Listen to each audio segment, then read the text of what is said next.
All right, here we go. Welcome to this edition of the Showcasing College Baseball podcast, powered by College Recruit Prep. I'm your host, Ross Hawley, and I want to thank you for spending some time with us wherever you might be watching or listening from. If this is your first time with us, welcome. Go give us a follow on our Facebook group page at Showcase and College Baseball, or visit us on the World Wide Web at collegerecruitprep.com. Today's episode is brought to you by Armilla Tech, pioneers in sports communication technology. Imagine a world where every play call is crystal clear, secure, and executed with precision. That's the world Armilla Tech has created. Trusted by top coaches across North America, Armilla Tech's innovative electronic play calling system is transforming how football, baseball, and softball games are being played, one play at a time. Visit armillatech.com for more information. Now on to today's episode and guest. Today's guest is a special person. I can honestly say this. I'm not sure there's a human being who loves life and baseball more than this guy. I met him when I was 18 years old, and without a doubt, he changed my life. He's forgotten more about the game of baseball than most of us will ever know. He's got a laugh that will make you laugh. He's my former coach. He's a friend, and he can hit a little. Just ask him. Here's my conversation with baseball lifer Benny Castillo. All right, boys, girls, ladies, and gentlemen. If you're watching this, I know you're seeing this handsome fella on the screen today. If you're listening to this, get ready because you're about to hear his voice. Benny Castillo, welcome to the Showcasing College Baseball podcast. My friend, my coach, my mentor. There's so many things I want to call you. Benny, welcome to the show, man. How are you doing? Ross, what's going on, man? It's great to see you, man. You're making me sound old. I'm getting old, man. Slow it down, son. Good to see you, Ross. I love it. Hey, guys, to the audience of the Showcase College Baseball podcast, guys, who I'm talking to today is his name is Benny Castillo. And Benny Castillo is the way I would describe Benny is baseball. This is what baseball means to me, who he is. A little introduction. I met Benny Castillo when I was an 18-year-old in Sioux Falls, South Dakota, playing at Augustana University Division II school. Shout out to the Vikings, national champions 2017, 18, whatever year it was. But Benny Castillo was on staff at Augustana. And I just want to say this, Benny, I know I've told you this probably 100 times, but for the audience, I told you as we were talking offline earlier that as you get older, you realize that this game is about relationships. It's about the coaches, the players, the brotherhood that it is. And as I started into college baseball, man, you were just instrumental on the love that I had for the game and developed the way you made me see the game. Got to the audience, Benny Castillo was one of those coaches for me that it's a guy we're talking this many years later, how much impact you had on my life, but just to everybody's life that you're around and the guys that you coach. So I want this audience to get to know you because the way you impacted my life, man, I'm 100% sure you could do this 10 times over. And if you're listening to this, I encourage you to reach out to Benny. I encourage you to follow him. I encourage you to get to know him because, man, he's gonna have an impact on your life. So that said, that's Benny Castillo. I could sit here and say I can go down the line and his resume, guys. Oh my goodness, we'll get into that. It's impressive. So Benny, I want to just lead off with that. I appreciate the impact you had on my life. I appreciate the opportunity that I had to know you get to know you at Augustana and the influence you had on my baseball career and just my life in general. And I'll lead with this. How do you remember things, man? Yeah, man. Benny, you there, man? Yeah, I appreciate you, Ross. Oh, Benny, okay. I appreciate you, man. You know me as a happy, lucky guy, and you know me as a guy with a lot of energy. But as you get older, you get very sentimental, man, and appreciate you feeling like that about me because you've been in this game long enough, and sometimes it's a grind, and sometimes you go and you're not even sure if you impacting, if you're looking like a fool, And as you know, I put myself out there, and so these tears are happy tears. It's good to hear that, man, because you just grind. I've been doing it for a long time. As flamboyant as I am, I hate to talk about myself. I'm sure you know that. I enjoy listening to people talk about what I've done in a game and what I represent. I hope I represent refreshing, fun, because in the game today, we're losing that a little bit. We're losing a little bit of the reality. And although I'm old school, I like to keep it fun. I like to let kids know, hey, it's okay to laugh. It's okay to mess up. It's okay to goof around. And we did a lot of that, man. We did a lot of clowning. I was still young when I was coaching you. I thought I was hot. I was still playing, kind of finishing my career. So I came in at a pivotal point in my life where I was making changes, going from a young man to a grown man, and you guys helped me so much in Sioux Falls, South Dakota, a freaking Dominican fish out of water, So yeah, man. I remember you and your brother, man, just being there all the time with a big smile, learning, young, eager, and you got your stuff handed to you sometimes, and you realize you weren't that good.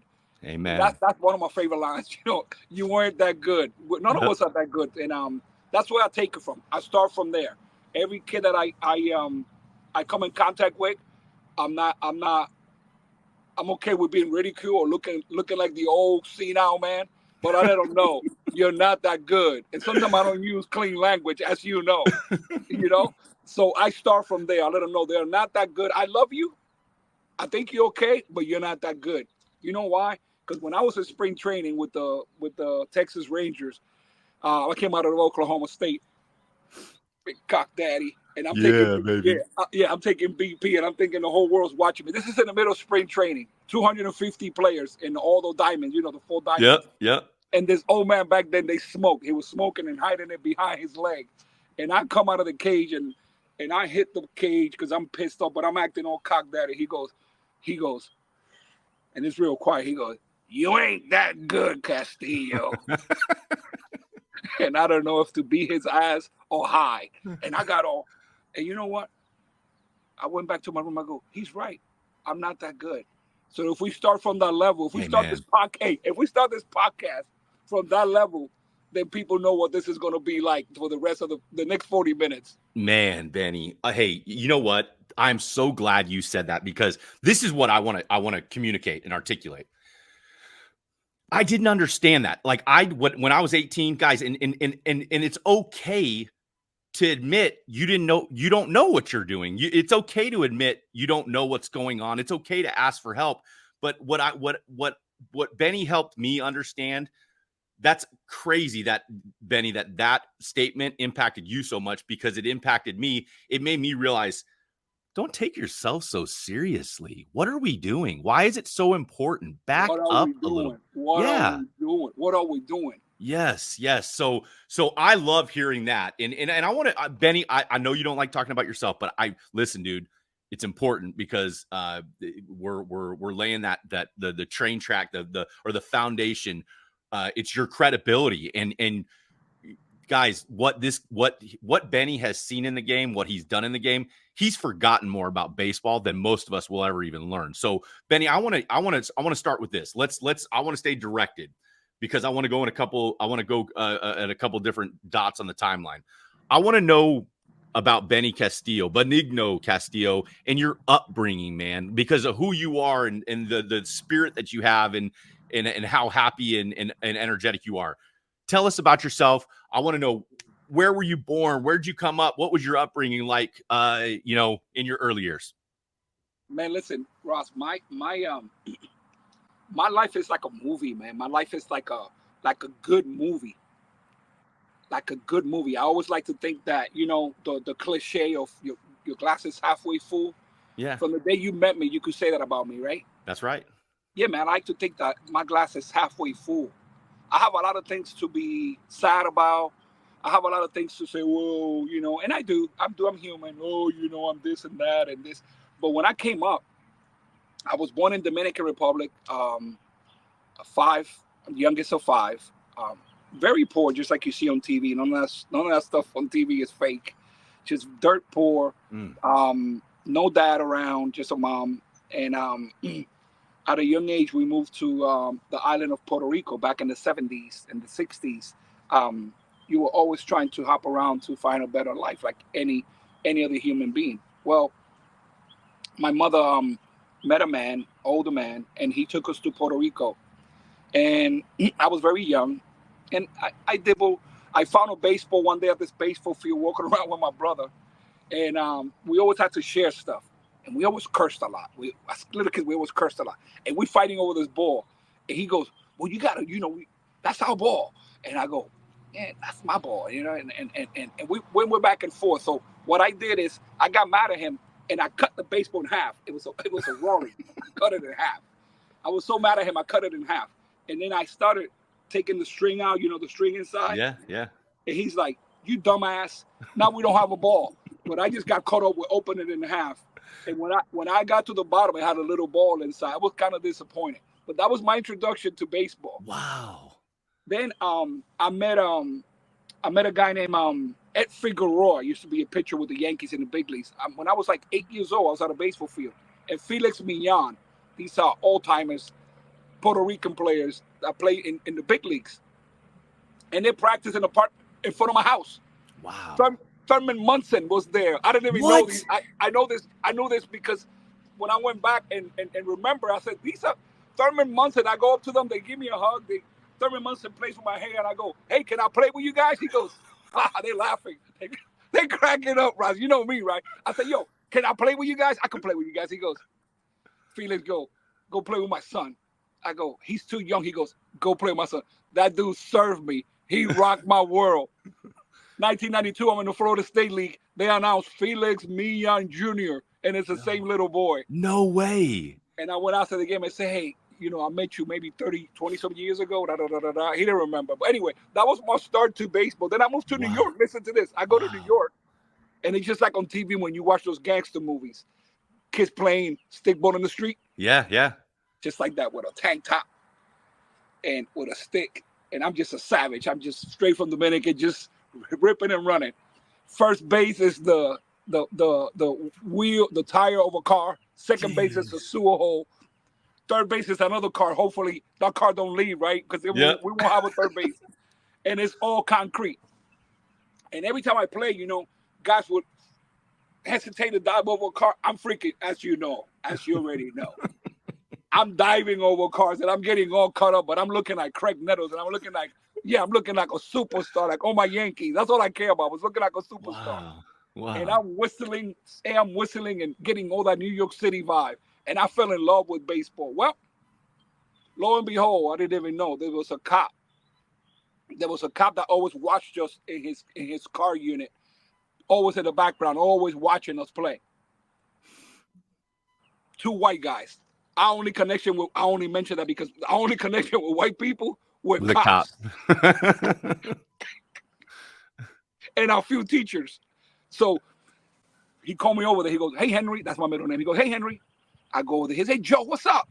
The New York stuff. "Hey, what's up?" He goes, "Hey, I like the way you play. You got a lot of energy. You've been on a baseball field?" I said, "Not really." He goes, "I want to take you to a real field." I'm 11. He goes, "I want to take you to a real field. I want to take you to a real field." So he goes, "Can I talk to your parents?" I go, "Yeah, you're going to talk to my mom. We live on the 6th floor of that building there."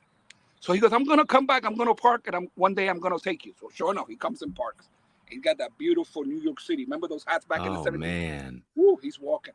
And all my boys are making fun of me. They're cursing me. They go, "Ooh, you in trouble." I'm like, shut up. Shut up. And I walk up, and as I'm walking up, this guy's real tall. I go, "Hey, Joe, I'm going to have to translate. My English is broken." I go, "I'm going to have to translate for my mom. She don't speak English, Yeah. So we go in, knock on the door. My mother's kind of real quiet woman. She goes, "Oh, todo bien, Henry? Everything okay?" I go, Yeah. So we sit in the living room. I remember big ass TV with the big TV, the big console, and the smell of rice and beans in the house. And this guy walks in and he's looking around. He goes, "Hey, tell your mom that I want to take you to a real field." I said, "Mama, da, da, da, da, da." She goes, "Really?" I said, "We don't have that kind of money." He goes, "Don't worry about it. I'll put it up. It's like $20. Wow. I'll put it up."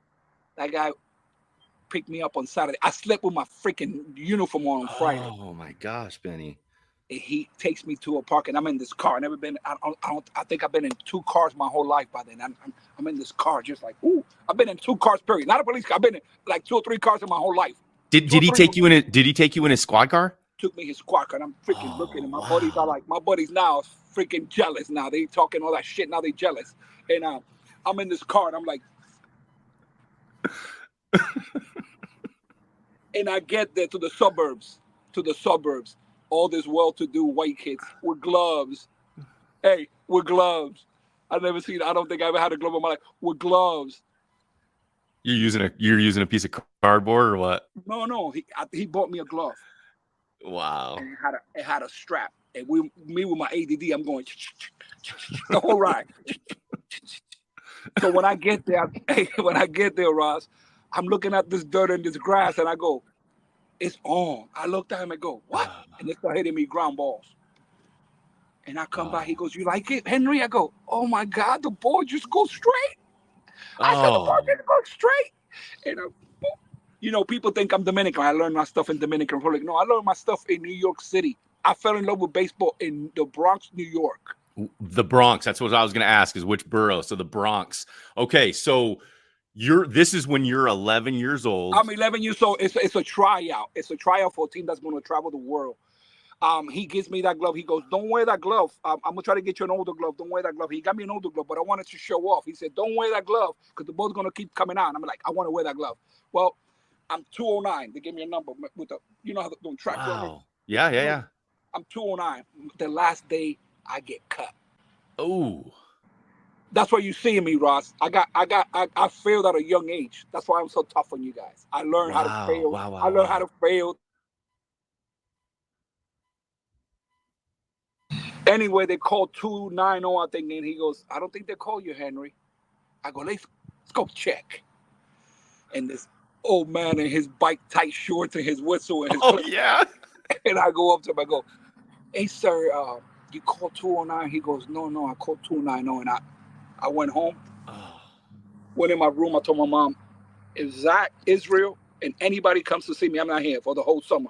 She goes, okay, you're going to hide. I said, yep. She goes, okay, you go ahead and hide. I don't think they care. I said, I don't care. I'm going to hide. So the summer went, a couple of weeks went by. Finally, I had enough. I went down. She goes, they're going to love you no matter what. I came down. They all jumped on me. They, hey, Henry, we're very proud of you. So anyway, I wanted to tie that up, bring it together, because I failed at a very young age with something that big. And it taught me that, hey, it's okay to fail. Wow. Benny, I mean, I love hearing that story because I love hearing just everybody has one of those moments where it's kind of like, whoa. I remember for me, it was second grade going and watching the University of Texas. Might have been watching you play when you were at Oak State playing against those Longhorns down at Dishwalk Field. But I remember I hated those guys. Oh, everybody does. Well, not here in Texas, but they're learning to hate them. But everybody has that moment. And I remember such vivid, like, that's what I love about baseball, Benny. Like the memories, the smells, the feels, there's so many vivid memories of my early baseball development and growth. Right. And that's the stuff that as an old man now, I look at it and I say, that's what I remember. Like the just like that childish type stuff. So let's fast forward here. Because there's so much to say for your baseball background. You played, I know you went to you went somewhere to school in Ohio, and then you transferred to Oklahoma State. You played under legendary coach Gary Ward. You played with the Boppers. You were part of an era of college baseball. I don't think that this younger generation, this generation now, you're kind of starting to see there's some bad dudes out there right now in the game of college baseball. But when you were coming up, it was like with your team in particular. You used to tell me, Benny, that when you were coaching at Augustana, and I just know this, hey, whenever I was listening to you, man, I was like just a puppy, like, oh my gosh, it's really like that. You would tell me that you guys would be out at games at Oklahoma State, and other teams would be asking you guys for autographs during BP. Taking pictures. Tell me, I want to hear about I want to hear about your kind of your college experience and like where you started and where you finished, and kind of give me some insight into that. So when I went into high school, we didn't have JV, so you either made the varsity or not. And I wasn't that good. I was always a skinny kid, tiny kid, fragile. Did you know that? Did you know that about yourself? Yes, of course I did. Like that you weren't that good? Yes, I did, but I had a heart. I just knew it was just a matter of time before Wow. my size and my talent caught up with my desire. Ooh. These kids do it backwards now. They all want to do it backwards. Oh. All the coaches, even the kids that come to me, all the coaches, all the technology, they want to do it backwards. You first got to check yourself. So I knew that was just a matter of time before my talent and my growth would catch up with my desire. My desire was, I was still kids. I weighted 125, but my balls weighted 124. Remember how I used to drag my leg and practice? I remember. Yeah. Yeah. You remember that? Oh, dude, I can see it right now in my head, in my eye, in my imagination. So when I was in high school, I was 125. My chemistry teacher, Mr. Paul Gordon, fell in love with me. He even wrote a little story about me before he died, a fictitious story about how I came with some cigarettes in my t-shirt, like back in the day, my white. Yeah, rolled that pack up. Yeah. And he said that I was hanging out with the wrong crowd. He just made up the story, man. But I made my high school team, and I was little Benny, always little Benny. And then when I left, my senior year in high school, I was okay. I got to play a little bit. And then I heard about college. I didn't know these guidance counselors wanted to send the ghetto kids to a little white school so they could have a chance at a business program. And I go, I ain't trying to do all that. I want to play baseball. Well, I know I wasn't good enough. But one day in the middle, at the end of the summer, I'm playing in Brooklyn in youth service, this legendary program where Manny Ramirez and such came out. I was one of the pioneers in that program back in the 80s, early 80s. And I overheard two guys back then with this soft toss on the side. We didn't do soft toss on the front. We did it from the side. Mm-hmm. And I heard two of my teammates talking about college. I go, hey, what are you guys talking about? We're going to a college in Ohio. And they go, they're kind of getting all cocky. They go, we got to get recruited. I don't even know what that means. They go, I don't give a shit. What does that mean? He goes, you got to get recruited and scholarship. I don't even know what the heck they're talking about. I said, I started cursing them. I said, give me the number. Give me the number. And they were like, we got to see. I said, give me the number. So the next day I begged them for the number. I called the coach. I said, hey, coach, you don't know me. I'm 5'8", 125 pounds. But if I get on a plane, will you take a look at me? He goes, what? I said, yeah, I'll come on my own. I have no guidance. I buy my own ticket. I said, Mom, get a ticket together. There was an airline called People Express. Cost $25 to fly back then. I said, Mom, get $25. Get me on a plane. I ain't coming back. Sure enough, went to Kmart back then, got me a chest, put about my 2 pair of jeans I had on, put on my little wrist thing here. Hey, put on my little thing for my wrist, my forearms. Yeah, your forearms. Yep. And I had a little green Eastern called a sweet pea. And I packed that up in this pool. I had a pool bag that somebody gave me, and I packed that up. And I think I went to the store and got me 2 notebooks. I wasn't a good student, but I got me 2 notebooks, right? I get on a plane to Columbus, Ohio. Some black guy picks me up to Wilberforce, Ohio, about an hour and a half. And wow. Believe it or not, I was a real quiet boy. I'm in the little corner like this the whole time. He goes, you don't say much. You sure you're from New York? I go, this is my first time really away from home. And I'm going through these cornfields. And then he drops me off. He goes, here you go, son. Good luck. And I'm looking around going, oh, my gosh. Where now kids get all this recruiting trip. Parents go set up their dorms and all that. I kind of cry sometimes when I think about that because I had to figure that stuff out on my own. Anyway, I started watching athletes coming by. Well, I realized I'm in an all-black school. I go, all right, cool. I have boys that were black. Who cares? So I go to the main gym. I see guys, football players and baseball players like this. And I'm going, oh, man, maybe I came to the wrong place. Show up to the baseball field because I'm like 3 days later. I show up to the baseball field. I'm always when you're going, yo, Benny, what the heck you doing here? I'm going, I'm here. Don't worry about it. I'm here. The two boys that will be secretary. I go, well, Ross, listen, man, to cut the story short, everybody wants to talk about my Oklahoma State. Central State University is the best program that I ever played for. Central State University. Little black school in Xenia, Ohio. It was a football school then, and we came and turned that place out. Wow. And I came in at 125 pounds. I started lifting weights, which was brand new into baseball at the time. Yeah. I Yeah. took a swimming class and I started growing. Well, that fall I grew 3 inches. Ooh, here we go. And listen to this story, a classic Benny story. I went there as a pitcher throwing like 71. I said I was getting rocked. I had a nice little curveball in high school. Yeah, I had a little nice curveball in high school, but they was getting rocked. So in one game, I went like this. Look, in a hood hustler fashion, I went in a game. Right? I can't do it anymore. Yeah. So the coach put me to the side. He goes, "Listen, Benny, you didn't get hurt, but it's okay. You're not going home." I said, "I don't want to go home." He goes, "Here's the key to your dorm. Here's a passer. You can have 3 meals." First time in my life I ever had my own bed. Holy cow, Benny. And first time in my life I ever had 3 secure meals. I wasn't starving as a kid, but 3 I knew secure meals. Wow. And I look back one day to the dorm, walk into the park, and I go, "Oh man, I'm gonna tear this up." Well, anyways, I started working. I started begging the coach to put me in to hit. And one day he put me against Urbana University. He put me in. I got a little hit. And everybody at dugout laughing, going, "Oh, look at little Benny." Wow. Well, little Benny wasn't little anymore. I beat everybody to the gym every day in the morning at 5 a.m. I was the last guy there. When guys were complaining about the food in the cafeteria, I stole it from their plate. I stuffed it in my pocket, and I was eating 24/7. Now I'm getting bigger. I gained about 30 pounds. Well, just to cut the story short, I became one of the best freshmen in the country. I hit like 15, 16 home runs. Wow. From a guy that was a bench player in high school. Listen to that, Benny. Like, I'm telling you, this is why. Like, this is why I get goosebumps thinking about it, because it's not about, I don't want to bang on this generation. Everybody's has their own story and everything. But I want to say it like this.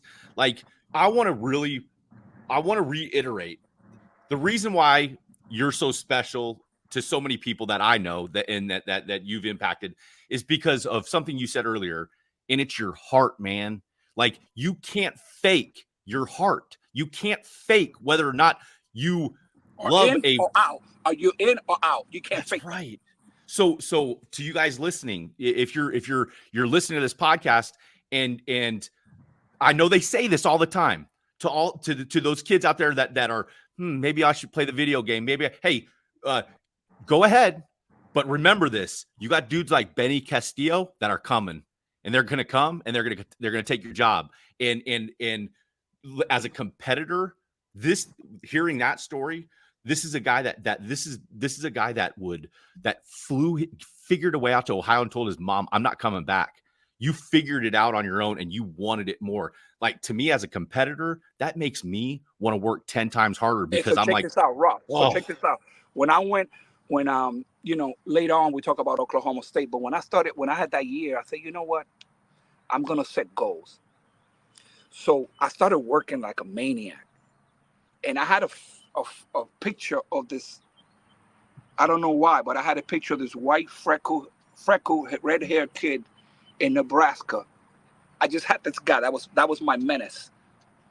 With big forearm, because I hear that they carry all this hay and all this bullshit out there, right? So I'm like, okay, so I had this picture of this country boy in Nebraska, and his father made him carry all this hay. Shout out to Nebraska. Shout out Nebraska. Hey, I worked in Sioux City, Nebraska, so I can't be talking too bad about it. So I had this picture of this dude, and that dude woke me up in the middle of the night. And I will go check my refrigerator. Did I do my 100? I had a list that I composed myself. Did I do my 500 swings? Did I do my 200 setup? It was insane, dude. Wow. Did I eat my meals? I was just getting like, I was a robot. No social life, no contact, no girlfriend. There was none of that girl. So people thought I was gay. There was none of that stuff. There was none of that stuff because I was consumed with being like going to places that friends went to that I know I could get to. It's just a matter of how can I get there. Benny, I want to know this. Why baseball? You could have been consumed. Like, it could have gone, maybe it would have basketball, football. I want to know this. Why baseball? Why did you become obsessed and fall in love with the game of baseball? Because of the Yankees. Wow.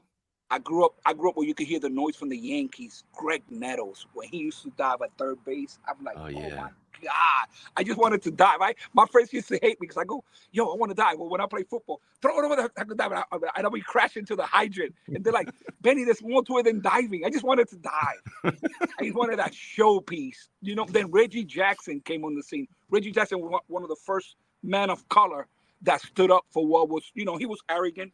Well, so am I. Little flamboyant, so am I. And he stood up for what was right. And he I just loved his energy. And he was like, I'm the best. I just love that about him. And Dave Winfield had a foundation for inner city kids, so we could go to every game. We'll walk to the game and rap. That's how rapping started. We'll walk 20 blocks rapping and talk about each other's mom and this and that. But that wasn't our thing. Some of our friends became rappers. Cass, he became real famous in the 80s, a rapper. Some of them became rappers. I became a baseball player. Why? You ask me why? Because when I used to dive and make a play and see my friends' reaction, how they reacted to it, I said, I like this attention. Love it. Love it. And they were all bigger than me and better, but somehow, somewhere, Ross, and I saw that in you too when you came as a young man, I just knew it was just a matter of me holding my position and working and waiting for God to just go, Phew, here you go, young man. Here's your size that you needed. Then let me tell you about Oklahoma State. Yeah, So get into it. One day I'm at Central State University, and the upperclassmen invite us to their apartments because, you know, as a freshman you have to stay in the dorm. Yep. They come eat a nice meal, some spaghetti, and we were like, oh my God, we're gonna eat some homemade meal. It probably wasn't a homemade meal, but we were just happy. And we're watching this Division I game on ESPN when ESPN was like birth, real blurry and stuff. Yes. Like that. It's Division I. And all these black dudes and Hispanic guys, we in all watching all these D1 white players. And I get up in the middle of the game and I go like this, Ross. I'm going to play there one day. Wow. And this big dude, Turk from Illinois, they hated New York because he got in front of my face. He goes, you talk a lot of shit, you know. And Sammy, one of my boys from New York, he goes, man, don't put it past Benny. Every time I try to beat him, and Jimmy was all, let the nation and hit it. He like 5'30" 1 year. He goes, every time I try to beat him to the gym, he beats me to the gym. 2 years later. Oh my gosh, dude. I got goosebumps right now. Same story. I get on a plane. I call Gary Ward. I say, you don't know me. Are you kidding me? How can I help you? I go, you don't know me. I want to get on a plane and I want to come meet you and I want to give you a trial. He goes, we don't do that here. I said, if I get on a plane, will you see me? He goes, really? How old are you, son? I said, I'm 19. I just got drafted in the winter draft. He goes, but he can't verify it because, you know, there was no internet then. He goes, and I go, if I pay my own flight out there, I got enough for 2 days for a hotel room. Will you take a look at me? He goes, sure. Wow, Benny. Dude, I never knew that about you. I never knew that's your way to Oklahoma State. Nah. This is a story I tell kids when they get me pissed off. I go, you talk about glamorous and showcases and all this. Let's talk about your real, the real grind, the real, what's the word they use now? It's a cliche. Your process. Everybody wants to use the word process. Well, I was in my real process at a very young age. Wow, dude. Let me ask you this because, oh my gosh, Benny, I could do this podcast might last 10 hours. Okay. And I don't really care if it does. I hope it does. I want to, where did that come from? And I think I have an idea, but just your desire and your laser focus on what your goals were. Where did that come from?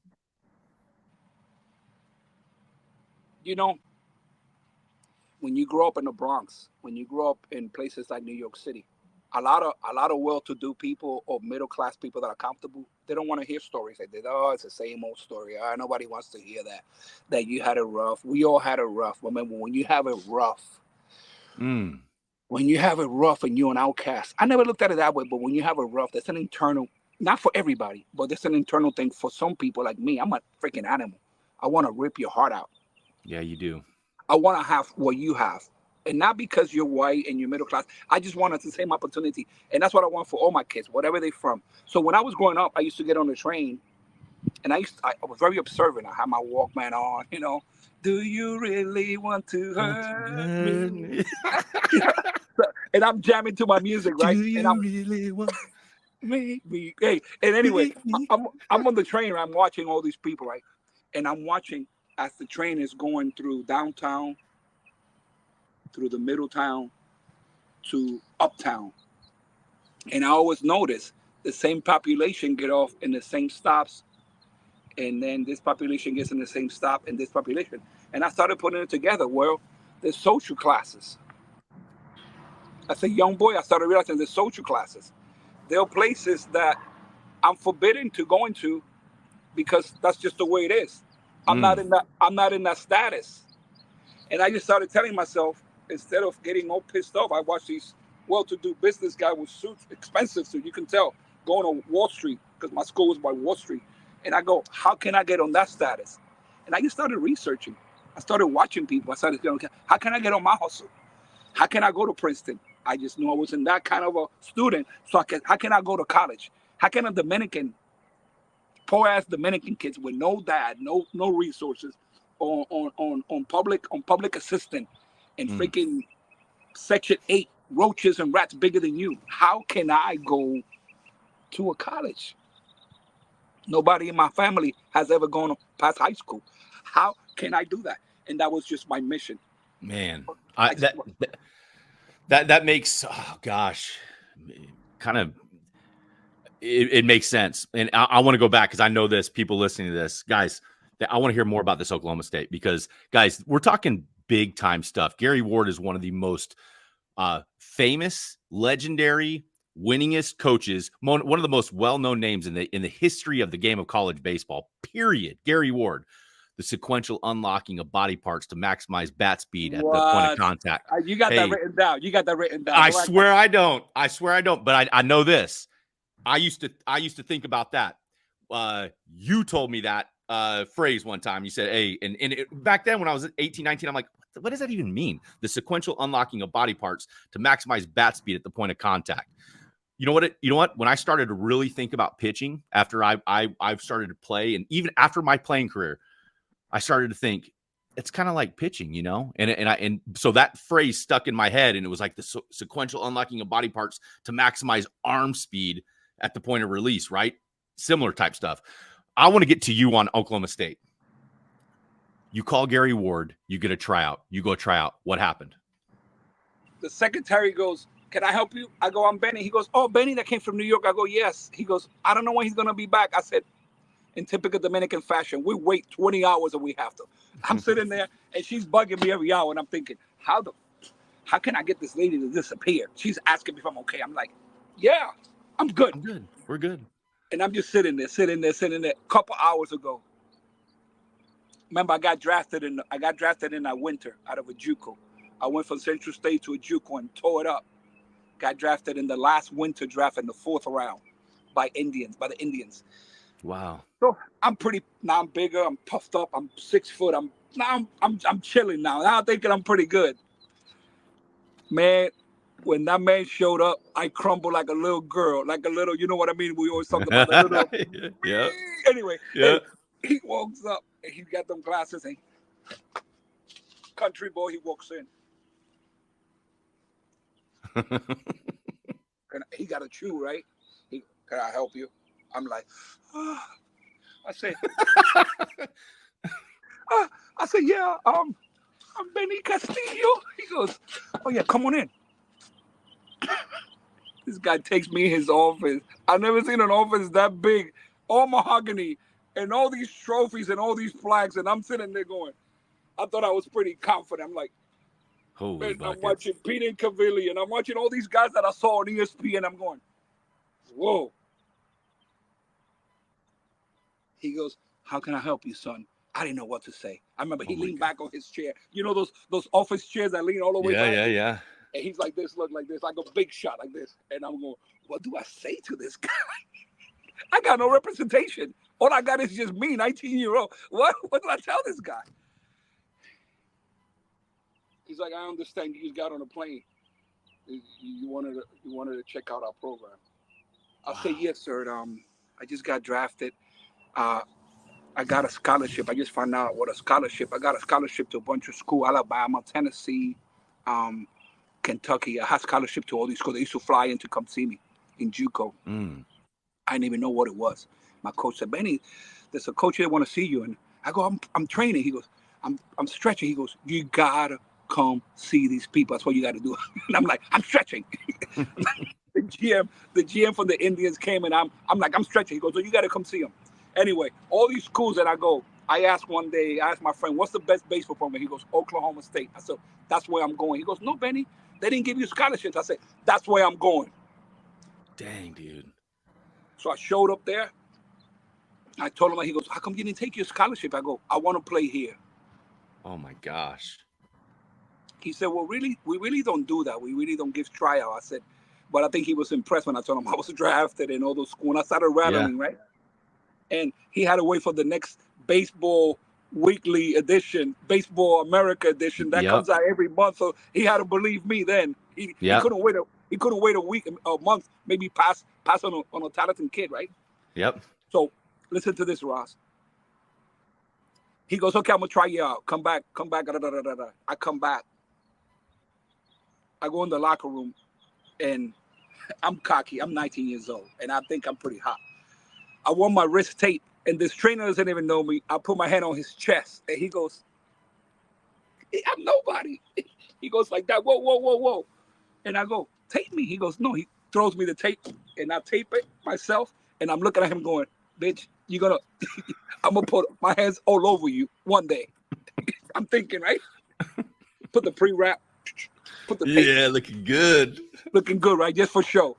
And I go out there, he's throwing batting practice to me, and I suck it up, and I'm hitting the ball. Boom, couldn't even get out of the turtle. Oh. I'm just tight. So then he puts me in the outfield, and I go, okay, here we go. And I'm just throwing that thing. And then I come running from the outfield, and obviously, look at me. I'm 60 years old. Imagine my energy back then. I come running. I go, hey, coach, I wasn't.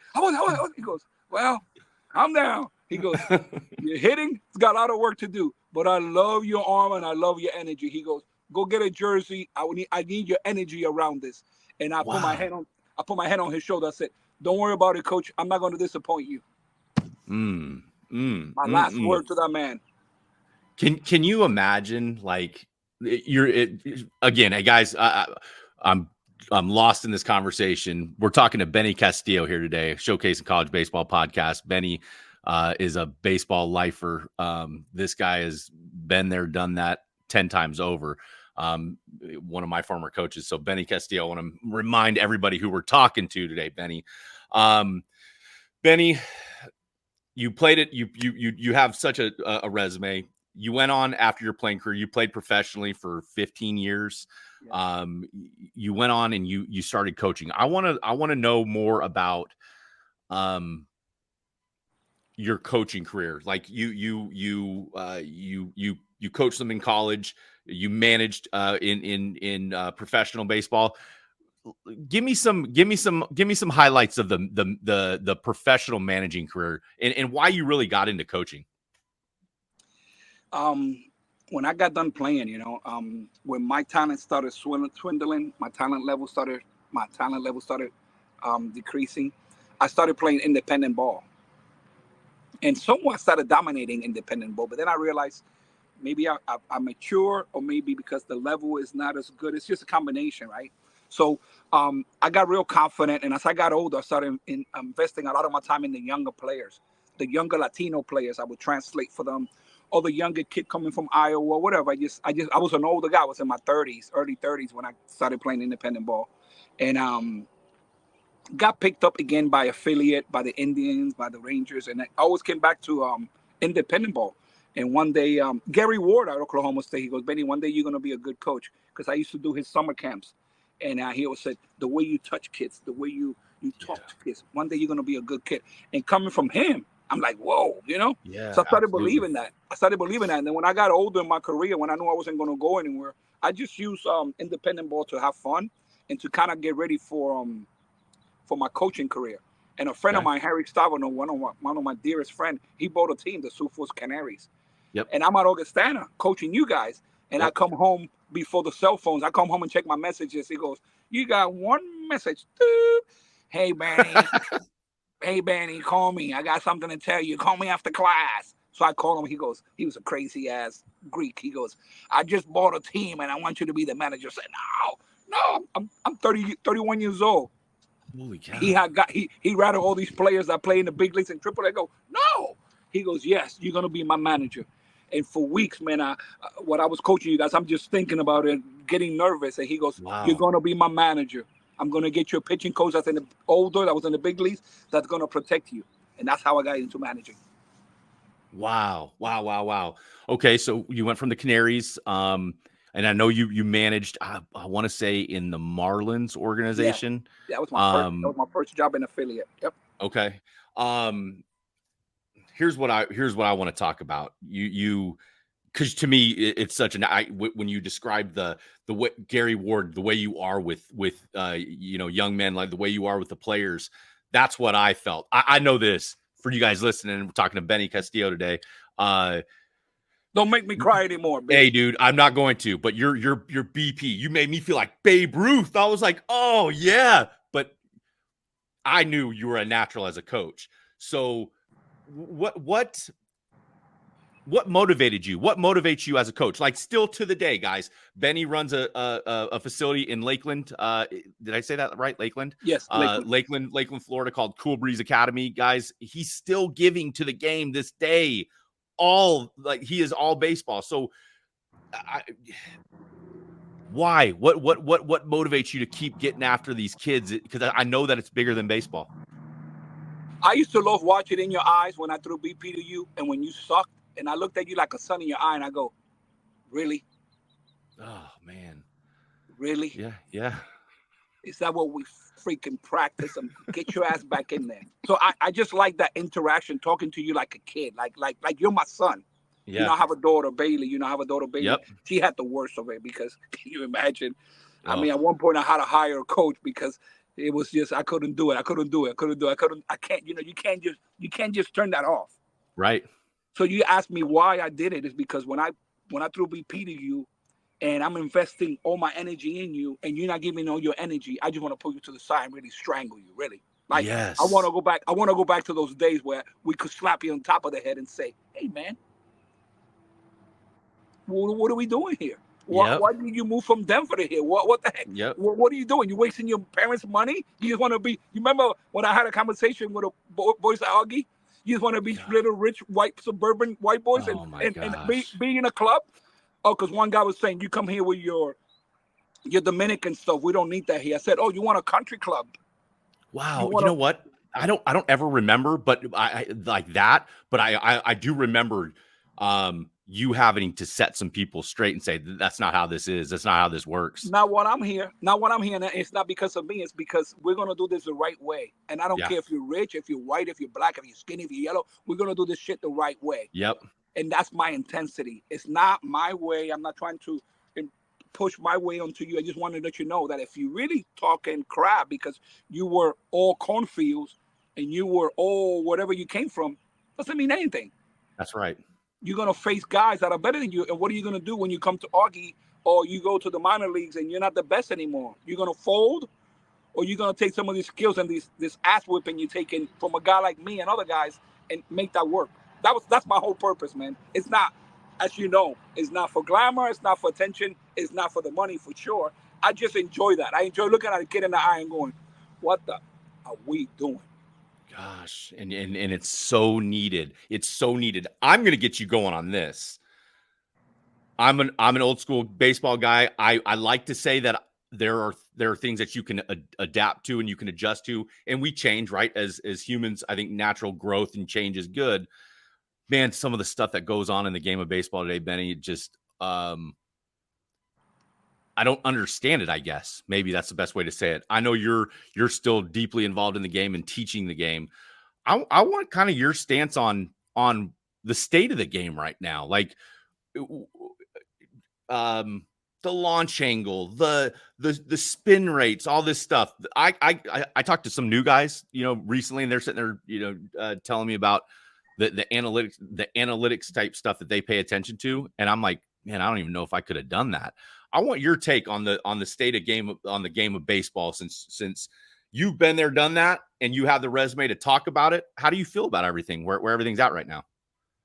Well, I have two young guys in my academy, two coaches. One is a young guy that does a great job of training catchers, and then I have a guy right next to me. He's a catcher hitting guy for the Detroit Tigers. He's been there for like 16 years, and he just kind of good guy. We're good friends, young guy. When I say young, maybe 30 something, 37. And when he looks at me, he just smirks. Just kind of smirks. He sees me working off the tee with this heavy weight and all this just off the tee. And he's got his machine and he's talking about spin rate and all that. And he's looking at me going, oh, wow, oh, brother. Probably thinking, how much longer can this old man do this stuff, you know? And I spend a lot of time sitting in a chair, on a chair, in front of a tee. And they do all the things. They got all these toys that they use. And he goes, Yep. Benny, this is you're gonna have to include some of this. Well, I don't have to do anything. I appreciate and I understand where he's coming from. One day I'll be washed out and I'll be all done. But for me, a baseball session with a young man, yes, I want to talk about mechanics, but I want to also know. Yesterday, I had a 15-year-old and I had to gut him out, and I had to put him on the phone with Marcus Phillips, Steve Phillips' son, one of my best friends. He's at University of Tennessee throwing 99 and a two-way guy. So I had a video. I had a video call like this. So little Parker from a little private school, sometimes he gets a little attitude. I want him to feel what that looks like, what that feels like. Marcus soon is going to be a first-round pick. Is going to be in the big leagues for 15 years, and I want him to feel that. And he was just like, and Marcus just straight up told him the same thing I told him. He goes, hey, this is a process, dude. Don't get caught up in 3 hits, 2 hits. It's a process, but it's hard to sell. Going back to your point about all this stuff, it's hard to sell to the parents and the youth nowadays the process, because everybody wants to post videos on YouTube and Facebook of their kid getting 2 hits. For me, it was never about the 2 or 3 hits. For me, it was about my process so I could be better than you when I meet you, Nebraska, no face, freckle having, red hair having, when I meet you somewhere. And I met that guy. I met a bunch of them in Stillwater, Oklahoma. Yeah. I was the 8th. I was the number 9th outfielder. And in practice, I'm going, how the heck am I going to get out of here with these Cowboys? Bunch of big, strong dudes from Texas and 6'3". Yeah. People going, he's blue chip. I don't even know what the heck they talk about. You see that guy, he's blue chip. I go, I'm no chip. Let's bring it. I'm potato chips. I got a chip on my shoulder is what I got. I'm potato chips. So, going back to all that stuff, yeah, that's necessary. I'm not as critical anymore like I was a couple of years ago about the whole thing. I get it. But they also need a little touch of reality. Parents, not the kids. Yeah. The parents. We're losing the parents. We're losing the parents to the bullshit. Oh, yep. We're losing the parents to the bullshit. Man. And I tell them, you don't have to come to me. I hope you don't come to me. This is my business. I hope you don't come to me, because if you really, and I didn't need a guy like Benny Castillo. I didn't need a guy like Benny Castillo. I did it because I had it in me to be the best that I can be. Now, if you can't, maybe you need to come to a place like Benny Castillo. But I tell them all the time, you don't need to. When you're on fire, there comes a time when you don't need that. You just know where you're going. I'm going point north, and I'm going to get there, and I'm going to find a way to get there. Benny, I think just with the relationship we've had over the years, I think the thing that I would say when talking with Benny Castillo here on the Showcase in College Baseball podcast, but the way when you say process, for you, to me, I can translate that and I just say it's doing things the right way. It's playing the game the right way. It's respecting the game. It's embracing failure. It's not thinking you're too big. You're not that good. I'm not that good. It's respecting your opponents. It's having fun. It's not taking yourself too seriously. So when you say the process, man, I feel like as this conversation has gone on, I'm able to have this like clear description in my head of, you're right. So many people, they talk about process. What is process? And I think that's like the bridge between old school and new school. Is old school, I'd like to consider myself older school, like, right? Because I would just like to consider myself that, my train of thought. But I think that's where the gap is the old school is, you don't understand Like, congratulations, you play on the best 15U team in the country and you're flying all over the place and you have all the gear that you want. That does not matter. You still have to go through this process to get to the top, to really get where you're wanting to go. Is that accurate? Is it kind of the way that I'm saying that? Is that kind of what you feel? What would you have to add on to that? Well, it goes back. You remember when my 209 number? Uh-huh. I think every kid should fail. I always argue with Julie, my ex-wife, about Bailey. I said, let her fall on her face. Let her break her nose. Let her do whatever. But it's tough. It's tough, especially as a mother, right? And she was okay with it. But it's tough to let your kid fall. But nowadays, we just have too many safety nets. And the kids don't know how to fail. I'm so glad that I failed at a young age. I'm so glad that I got to see people better than me, that have better stuff than me on the train.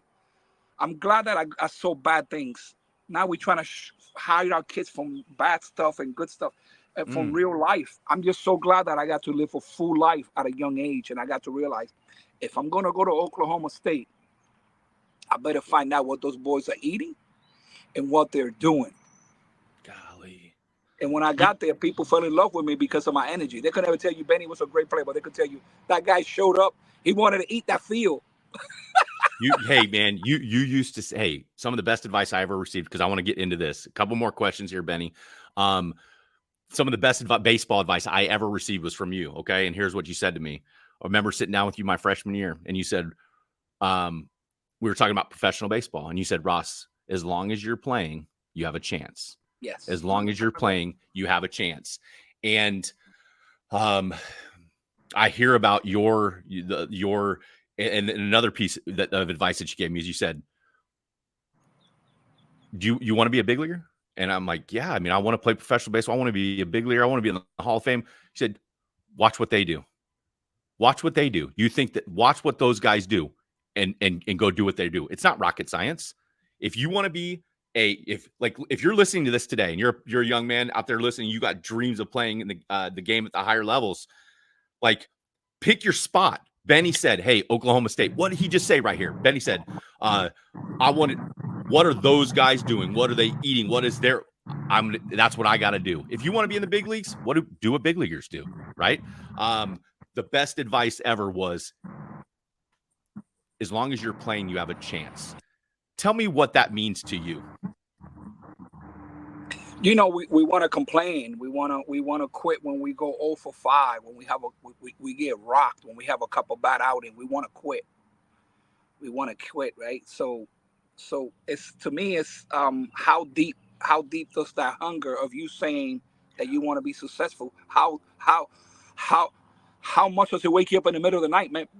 Stuff used to wake me up in the middle of the night and sweat. I wanted to remember this because I used to remember getting up in the middle of the night, going to get a piece of food or sandwich in the middle of the night, 2, 3 in the morning, and I'm walking the whole way going like this. And then I run into my sister. She happened to be up. She goes, "What's wrong? What's wrong with you?" And she wakes up the next day and says, "Mom, what's wrong with this dude?" And I go, "Girl, you don't know about that." And it wakes me up. And it would wake me up in the middle of the night, Raz, and I'll be there doing my push-ups and drinking my protein, whatever, you know? So to me, it's like, to summarize this whole podcast, it's like, how deep does your bullshit goes? Is it bullshit up here, or is it in here? Well, you just digging deep and then going, I'm going to kick somebody's ass. There's only one ticket to Stillwater, Oklahoma, mama. I only got one-way ticket. Don't send me the other one, please. I got no plan B.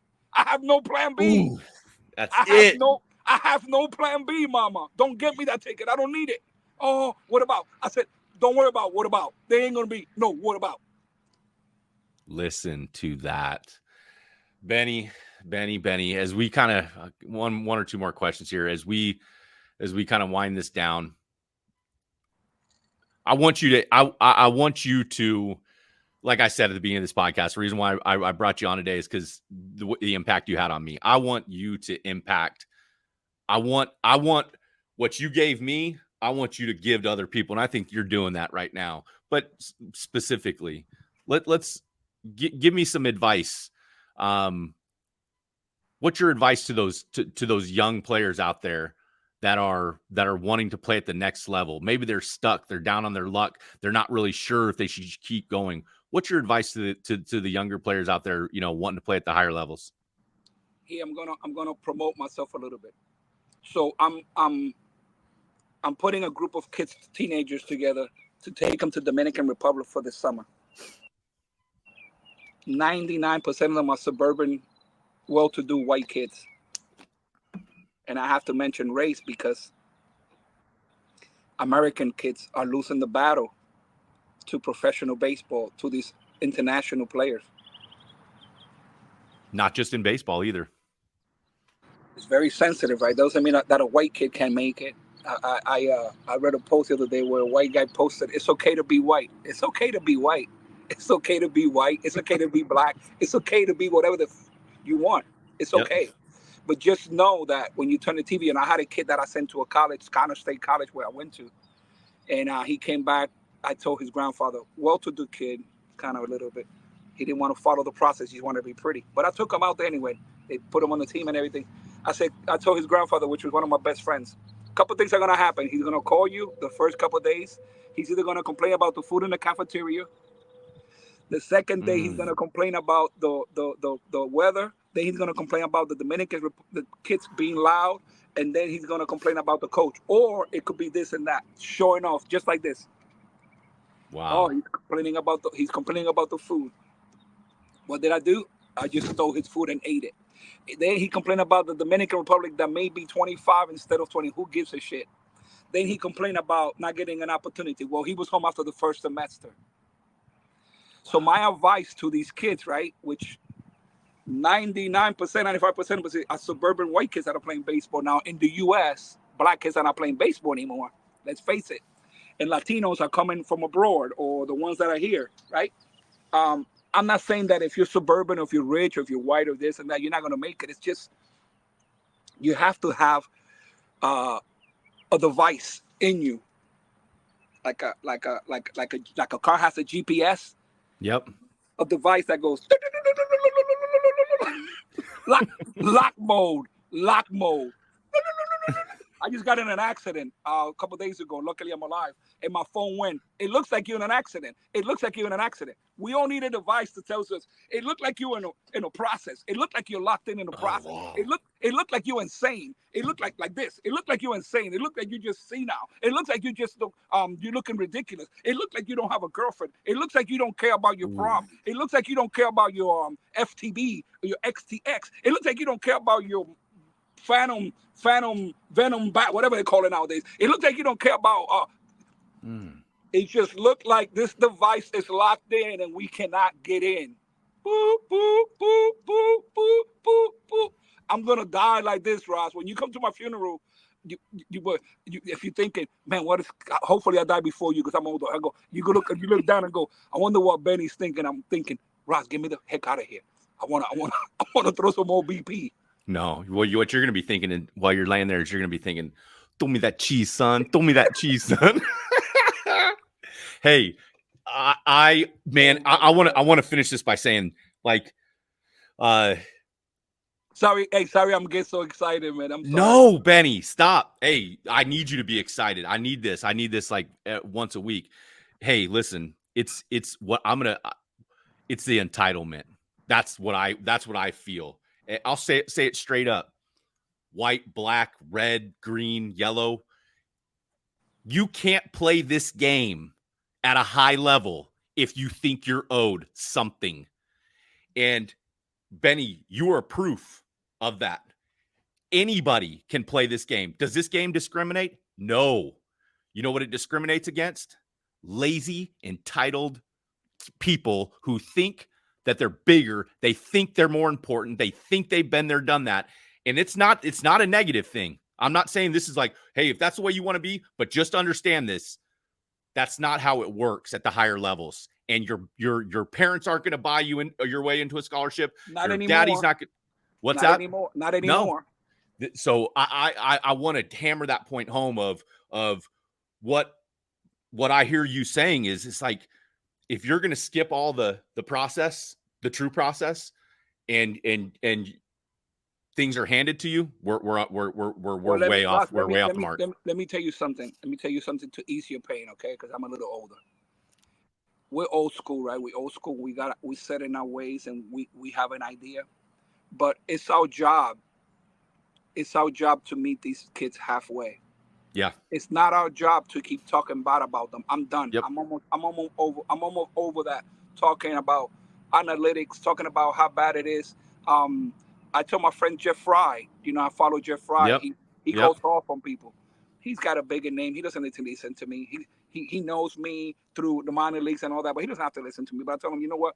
You have a platform. I think it's our job, a guy like Jeff Fry, me, you, it's our job to be that conduit, not to talk bad about these kids because they don't know any different. Or Yep. These parents are like, you know what these parents and kids are like, is like in a nest, and they get newborn little birds, and they're like this. So it's our job to feed them. Yep. The genuine, not that we're the best, but we're at least genuine. And we got to convey that in a way that we're not too arrogant. Sometimes I come off too arrogant and kids don't come to me anymore. 15, 16-year-old, they stay away from me sometimes because I'm too abrasive. And that word's been used to describe me by these kids that can't stand it. They'll rather go somewhere. Oh, that's okay. But I need to find a way not to lose those kids if I really want to make an impact. So my advice to you is that we got to turn the switch. We got to stop that verbiage. We got to change it and make it a positive thing. And take a deep breath and go, okay, this is what it's going to be for the rest of it. It's probably going to be for the rest of it for you and I. This is it. Yep.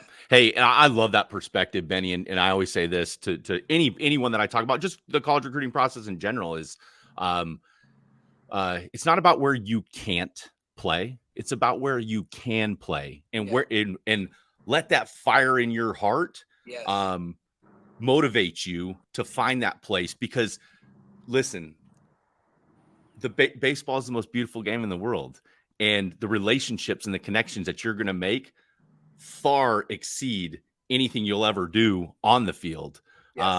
It's more about the relationships and the networking and the connections. But Benny, man, I want to say this. Number one, I want to thank you for your time today. I know, man, you're a busy dude. I want to thank you for your time. I love talking with you. We're going to do this more.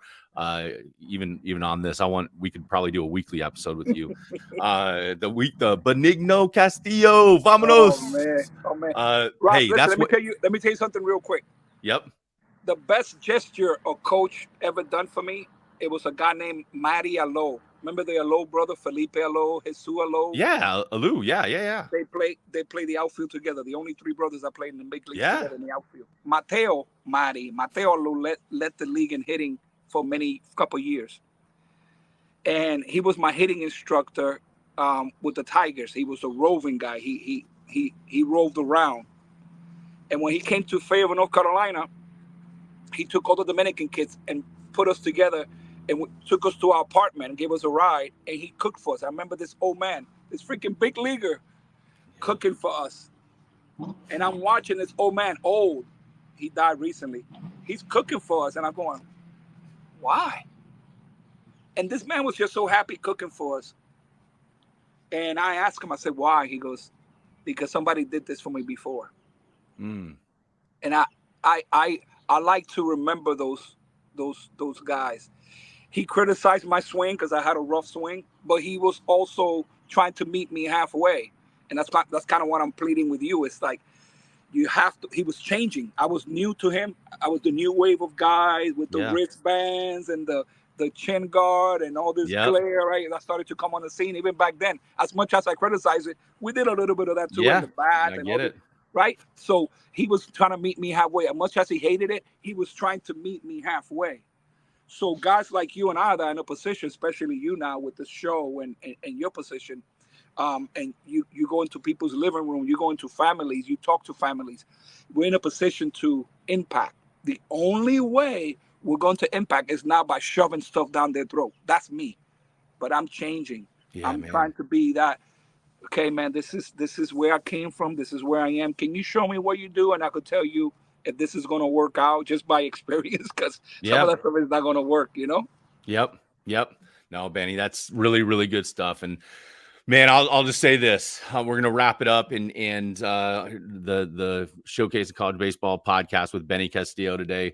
We're going to wrap this up and just let you know, man, Benny, you're one of the best guys I've ever been around, one of the best coaches I've ever been around. I want to thank you for that, and I want everybody listening to this, watching it, reach out to this guy. Like, raise your hand, ask for help, because when you have resources available like this, and we don't use the resources that the game has given us, the game of baseball has given us a resource like Benny Castillo. Raise your hand, ask for help. This dude will help you, and he'll help you more than you'll ever know. So, Benny, thank you for being on the podcast today. I love you, my friend, and we'll talk soon. Okay. Love you. Hey, give us a final comment for our audience and take us out. I can hit a little bit. Ross, I love you, man. Bye-bye. See you, Benny. All right. Again, I want to thank Benny Castillo for taking some time to talk with us today. Go give him a follow on Facebook, and if you're in the Lakeland, Florida area, hit him up. Not only is he going to teach your kid how to play the game the right way, he'll probably even cook for you. Love you, Benny. I'm your host, Ross Hawley, and on behalf of Showcasing College Baseball, I want to thank you for listening. Be sure to follow the Showcasing College Baseball group page on Facebook, or visit us at collegerecruitprep.com for more of our podcasts and content. We will see you next time.